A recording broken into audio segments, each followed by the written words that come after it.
Anemone. So this is a psychological drama by feature first-timer, better known as a painter, Ronan Day-Lewis.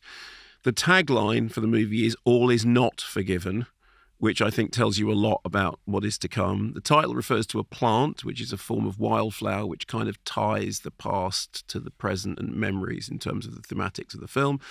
Co-written by Ronan and his father, Daniel Day-Lewis, who also co-stars, marking his return to the screen after sort of retiring, although he said he wasn't really retiring, but he kind of said he and Michael Caine should get together and form a group for people saying that. And not retire together. Yeah, since Phantom Thread. He told me and he told you that one of the main incentives for the project was that he got to spend time with Ronan. One thing he said to me, which was funny, was they said they wrote in the same room. I said, how did it work? He said, well, he can type and I can't. Okay. So, very straightforward. Anyway, so... I bet he could learn to type if he wanted. Yeah, and make shoes while he's doing it. So it's 1995. Sean Bean is Jem Stoker, who is a religious man, as you quite rightly said. We meet him praying, and he has a tattoo, which I think you're right, says "Only God Forgives." He is with Samantha Morton's Nessa. Together they are bringing up Brian, who is struggling, and now the time has come to go and get the brother, Ray, Daniel Day-Lewis, to step up and accept his responsibilities. Jem and Ray are completely estranged. They both served together in the armed forces during the Troubles. They've been estranged for decades. Ray is now living this hermit-like existence in an almost fairy tale, but not in a good sense, cabin in the woods, undesirous of human company, self-imposed banishment. So, and picks up his bag, treks into the woods. I think there's an uncertainty at the beginning about will he really even find the thing, because he's having to work with GPS. And the two are estranged by the traumas of life, the traumas of family, the traumas of war, what Ronan in that brilliant interview called the intersection of personal and national guilt, which I think is a very good phrase summing all this up. And then in that cabin, the respective demons that haunt their pasts come out to play.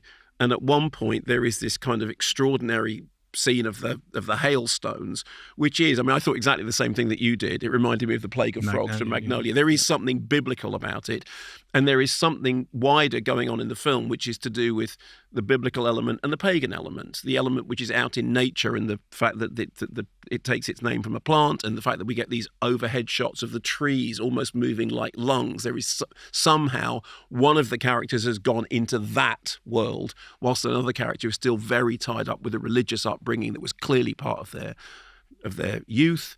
And then we learn about their father, who was also religious but also deeply conflicted and also apparently deeply hard work. So a significant part of the drama plays out in the confines of this cabin.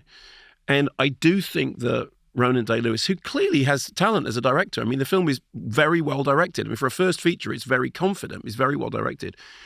Puts you right there in that cabin and you feel the claustrophobia. You can hear people breathing, you can hear them, it is, and particularly since you know that at least one of these characters is like a caged animal, there is like that kind of, sometimes you can smell violence in the air and it's just a question of how long is it going to take before it all comes out. And there is a sort of strange fairy tale element to it. There is something existential about that cabin. It is in the middle of nowhere. So you are somewhere where anything could happen. And there's a kind of slightly visionary element going on around the edges, that everything is a little bit hyper-real or sort of unreal. In the same way that, Phantom Thread had that fairy tale element that she goes out and picks the mushrooms and then the thing happens and that's all a bit Brothers Grimm. I think when you have a cast of this caliber, and bear in mind, Samantha Morton is, I think, one of the greatest actors of all time.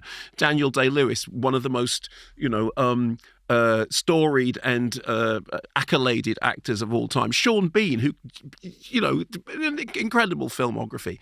One of the things that Ronan Day-Lewis knows as a director is to stay out of their way when they're doing the job. And I think that considering the confines of a lot of the drama, it's very good that you don't feel that the performances are being intruded upon. You feel that they're being, even when they're you see them in close-up, but you never feel like they're getting them in the face. You do feel like those are very organic performances. They're very good actors, but it is possible to make very good actors give very bad performances in the wrong circumstances. You mentioned the visuals. I do think plaudits are due to Bobby Krillitz, who is the composer, and Steve Flanagan, who's the sound designer, because a lot of what's going on is to do with sound. And I know you've picked up on this, before. The wind, the sound of the wind, even like it's going on in the background, and it's telling you you're out in the woods, and you're out in something strange is happening. That underlying tension between the pagan and the Christian, I think, is important.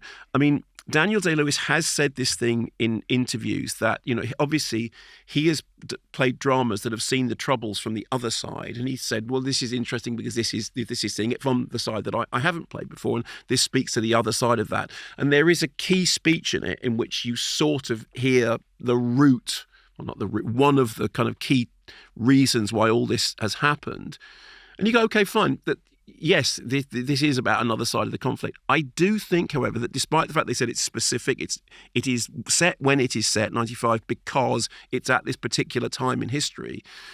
The thing also has a very sort of archetypal, sort of timeless, as I say, you go out in the woods, it could you actually said at one point, is it a period movie? Because it could be 200 years ago. You'd make the same film if it was set in 1795. And there we go. Because it's kind of Cain and Abel. It's kind of brother against brother. It's father against son. It's family against family. Damaged by war, damaged by family. Yeah. Yeah.